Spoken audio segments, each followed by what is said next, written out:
Bismillahirrahmanirrahim. Assalamualaikum warahmatullahi wabarakatuh.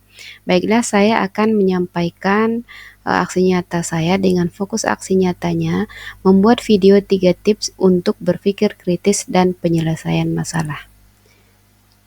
Adapun tujuan pembuatan video ini adalah yang pertama, menginovasi metode pembelajaran, kedua, membangun komunitas pembelajaran, tiga, mempermudah evaluasi pemahaman siswa.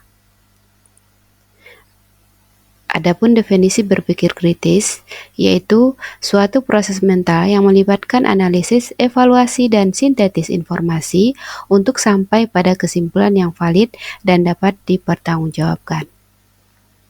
Sementara, definisi kemampuan pemecahan masalah adalah proses mental yang melibatkan identifikasi masalah, pencarian solusi, dan implementasi solusi tersebut.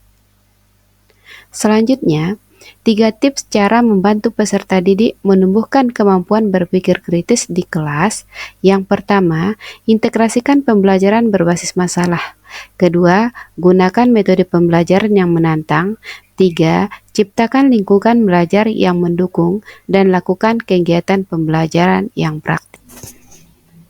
Integrasi pembelajaran berbasis masalah atau PBL dalam suatu mata pelajaran dapat dilakukan dengan mulai dengan pertanyaan mendalam. Yang kedua, buatlah skenario nyata. Yang ketiga, dorong kerjasama dan kolaborasi antar siswa. Selanjutnya, gunakanlah metode pembelajaran yang menantang dengan cara berikan tantangan terbuka. Hindari pertanyaan yang hanya memiliki satu jawaban yang benar. Artinya, berikanlah pertanyaan yang terbuka dan luas. Kemudian, gunakan puzzle dan teka-teki seperti sudoku, rubrik, atau teka-teki silang yang dapat melatih kemampuan berpikir logis dan analisis siswa. Lalu, adakan debat kelas. Buatlah topik yang menarik dan kontroversial untuk didiskusikan. Kita dorong siswa kita untuk menyampaikan argumen yang didukung oleh fakta dan bukti. Selanjutnya, kita usahakan untuk menciptakan lingkungan belajar yang mendukung dengan cara kita buat suasana kelas yang nyaman sehingga siswa akan lebih berani untuk bertanya, berpendapat jika mereka merasa aman dan didukung. Yang kedua, berikan pujian dan umpan balik yang konstruktif. Berikan mereka apresiasi untuk usahanya dan berikan masukan yang membangun untuk membantu mereka memperbaiki diri. Yang terakhir, modelkan perilaku berpikir kritis. Tunjukkan kepada siswa bagaimana Anda sendiri berpikir kritis dalam menghadapi suatu masalah. Misalnya, ketika menghadapi pertanyaan yang sulit, tunjukkan langkah-langkah yang Anda ambil untuk mencari jawaban. Terakhir yaitu kegiatan belajar yang praktis. Seperti apa menerapkan kegiatan belajar yang praktis? Yang pertama dengan proyek sains. Yang kedua simulasi masalah. Yang ketiga, analisis teks.